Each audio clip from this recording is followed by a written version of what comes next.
আমাদের হোসেনপুর থানা আড়াইবাড়ি ইউনিয়ন পদুরগাতির এই গ্রামটি অনেক সুন্দর দেখতে, সবুজে ঘেরা এবং এখানে সকল ধরনের ফসলাদি ফলানো হয়, যেমন শাক সবজি, পাট, ভুট্টা, আখ সহ বিভিন্ন ধরনের ফসলে এখানে ভরপুর থাকে, ধান সহ।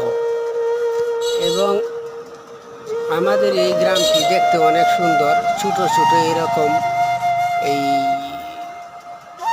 গ্রামের ভিতর দিয়ে ছোট ছোট এরকম রাস্তা, ঘর বাড়ি, মাঠে সবাই একসাথে কাঁধে কাঁধ মিলিয়ে কাজ করে। এবং আমাদের এখানের মানুষগুলো অতি সহজ সরল। আমাদের এই গ্রামটিতে এবং এই মাঠে যখন আমরা আমাদের মাঠে যাই, মনটা অনেক ফ্রেশ হয়ে যায়।